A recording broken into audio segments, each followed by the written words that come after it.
ସହପାଠୀ ଓ ଛୋଟ ବଡ଼ ଭାଇ ଓ ଭଉଣୀମାନେ, ଆଜି ଏହି ପବିତ୍ର ଗୁରୁ ଦିବସ ଅବସରରେ ମୋତେ କିଛି କହିବାର ଅନୁମତି ମିଳିଥିବାରୁ ମୁଁ ସୁଶ୍ରୀ ପ୍ରିୟାଂଶୀ ପ୍ରିୟଦର୍ଶିନୀ ବେହେରା ପଞ୍ଚମ ଶ୍ରେଣୀ ଛାତ୍ରୀ ନିଜକୁ ଧନ୍ୟ ମନେ କରୁଛି।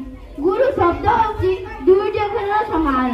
ଗୁ ଅର୍ଥ ଅନ୍ଧକାର, ରୁ ଅର୍ଥ ଜ୍ଞାନ, ଅର୍ଥାତ୍ ଅଜ୍ଞାନ ରୂପକ ଅନ୍ଧକାରକୁ ଦୂର କରି ଯିଏ ଆମକୁ ଜ୍ଞାନ ରୂପକ ଆଲୋକ ପ୍ରଦାନ କରିଥାନ୍ତି ସେ ହେଉଛନ୍ତି ଆମର ପ୍ରକୃତ ଗୁରୁ ପଦବାଚ୍ୟ।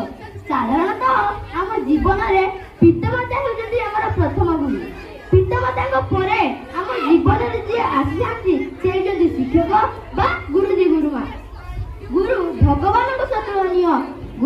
ଏହି ଗୁରୁମାନେ ଆମର ପ୍ରତ୍ୟେକ ଛୋଟ ବଡ଼ ଭୁଲକୁ କ୍ଷମା କରି ଆମକୁ ଉଚିତ ଶିକ୍ଷା ଦେଇ ଆମ ଭବିଷ୍ୟତର ଜୀବନ ଯାତ୍ରାକୁ ସରଳ ଓ ଆଲୋକମୟ କରିଥାନ୍ତି। ସମଗ୍ର ଭାରତରେ ପ୍ରତିବର୍ଷ ସେପ୍ଟେମ୍ବର 5 ତାରିଖରେ ଗୁରୁ ଦିବସ ପାଳନ କରାଯାଏ। ଏହି ଦିବସଟି ଭାରତର ପୂର୍ବତନ ରାଷ୍ଟ୍ରପତି ଡକ୍ଟର ସର୍ବପଲ୍ଲୀ ରାଧାକ୍ରିଷ୍ଣନଙ୍କ ଜନ୍ମ ଦିବସ।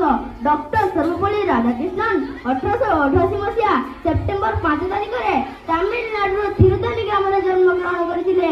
ତାଙ୍କ ପିତାଙ୍କ ନାମ ଥିଲା ବୀରସ୍ୱାମୀ ଓ ମାତାଙ୍କ ନାମ ଥିଲା ସୀତମ୍ବା। ସେ ମାନ୍ଦ୍ରାଜ ବିଶ୍ୱବିଦ୍ୟାଳୟରେ ଦର୍ଶନ ଶାସ୍ତ୍ରରେ ପ୍ରଥମ ଶ୍ରେଣୀରେ ଉତ୍ତୀର୍ଣ୍ଣ ହୋଇଥିଲେ।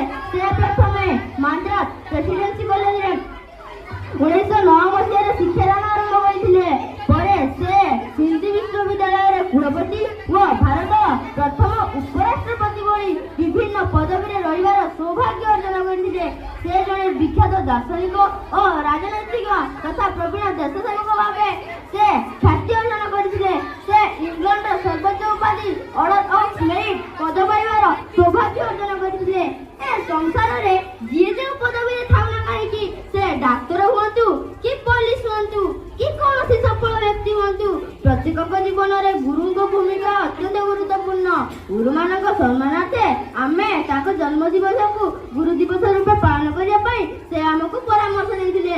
ଆଜି ତାଙ୍କ ଜନ୍ମ ଦିବସରେ ଆମେ ସମସ୍ତେ ଶପଥ ନେବା ଗୁରୁଙ୍କୁ ସଦା ସର୍ବଦା ସମ୍ମାନ କରିବା ଓ ଗୁରୁଙ୍କ ଆଦେଶକୁ ଅନୁପ୍ରାଣିତ କରି ଦେଶରେ ଜଣେ ସୁନାଗରିକ ହେବା ପାଇଁ ନିଜକୁ ଗଢ଼ି ତୋଳିବା। ଗୁରୁଙ୍କୁ ନ ମଣିବ ନର, ଗୁରୁ ହିଁ ସାକ୍ଷାତ ଈଶ୍ୱର। ଏତିକି କହି ମୁଁ ମୋର ବକ୍ତବ୍ୟକୁ ବିରାମ ଦେଉଛି। ଦଶ ତ୍ରୁଟି ଥିଲେ କ୍ଷମା କରିବେ।